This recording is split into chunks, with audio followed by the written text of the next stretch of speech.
Hello and welcome to week 7 in personality, psychology of personality, and we are going to be exploring chapter 9.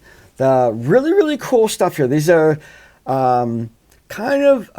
humanist, yes, but existentialist. We have two characters that are coming onto the scene here that introduced models of personality that had to do a lot more with meaning. What is the meaning of life? So we have Viktor Frankl, survivor of the Holocaust, wrote books about that, and then developing, of course, his theory. And then Rollo May, and I'm going to throw this out here. I really don't know squat about Rollo May. Famous researcher, it comes up in different books and stuff like that. And certainly we're looking at his particular viewpoint here. But I had the opportunity, this just happened, as it would, that I subscribed to this. This is the division in the APA, the history of psychology. I really like history, particularly history of ideas. And here we are. This is volume 25, number 1, February 22, fresh off the press.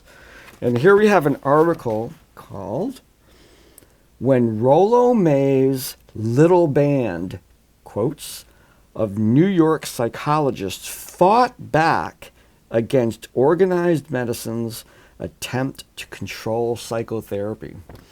And what this article covered was the history of psychology in America and the battle that was occurring as psychologists were inching in on the territory that used to be the domain of psychiatrists, i.e. analysts. Freudian analysts had to be medical doctors.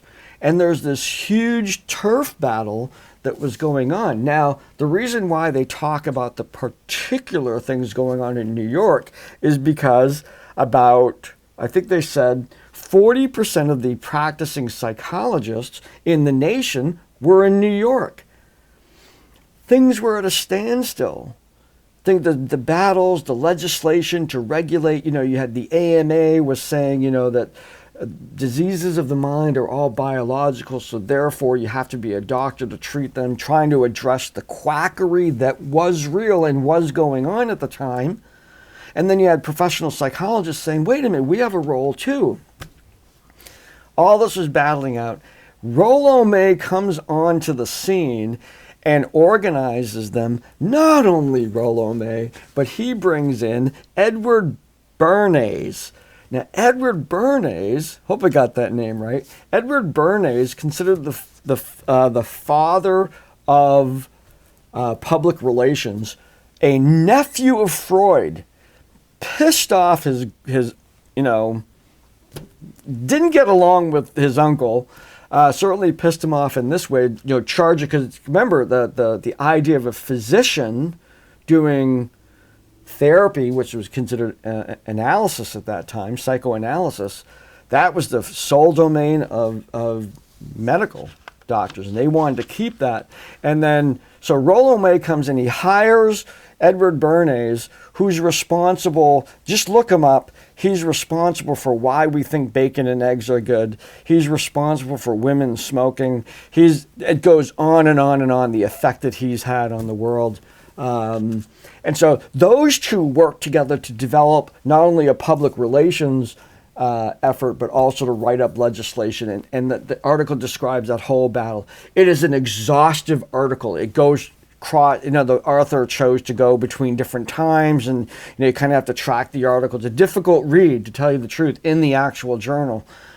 But it brought life to Rollo May. I mean, it was like, here's this guy that he was actually incredibly important in the history that allows psychologists to do psychotherapy, and counselors, and all of those, they were called lay therapists. They didn't have the credentials. And he was a huge influence in the first kind of legislation that was coming out, which then, once New York went, the dominoes started to fall and the whole country got in line. And now we have, the transformed world. But probably wouldn't go to your doctor for psychotherapy. Of course you go see a psychologist. What a different world, thanks to Rollo May. So there you go. There's that. So there's two discussions. First, when we look at Viktor Frankl's work, and I very much urge you to read his work, his original work. I think it's Man's Quest for Meaning or something like that.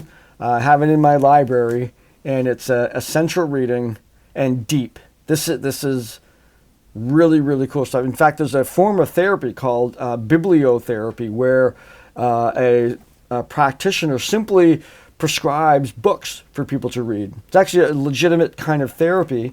Read this book, then read this book, and you're kind of shaping the person's perception by using, very, very pinnacle and solid knowledge captured in these books.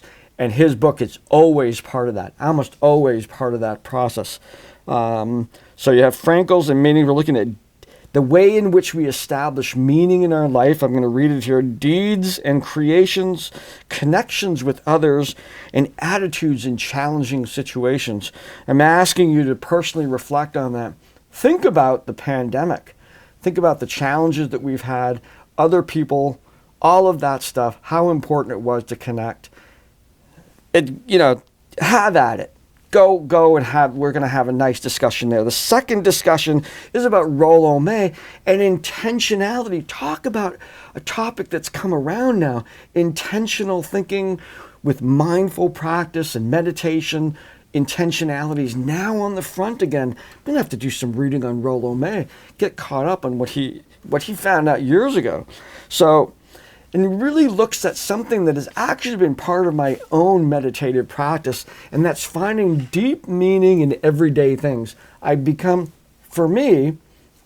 Washing dishes. There's something about the heat, not the dishwasher, doing dishes. The heat of the water, I make it very hot. And my mom used to do that, scalding hot. My hands can take it. And the cleaning of dishes and and there's just something I kind of get into, just the moment of that, the Zen Buddhist thing kind of that I'm crossing over here into that. But the idea that that being right in that moment and how I can enjoy the sun and my wife keeps her her turtle knickknacks up on I can look at those, I can look at the dishes and the manufacture, but just being in the moment and seeing the amazing gratefulness I have for just living. And so I got to get back into this May guy. So Rollo's the man. So plus it's one of my favorite candies, Rollo's. It's all coming full circle here. So anyway, feeling a little campy today. So there's just two discussions, one on Frankl, one on May. Let's take this journey together, because I know Frankl, but I don't know May. So let's take this journey together and have some great discussions. So have a great week. And I will see you folks in the discussions.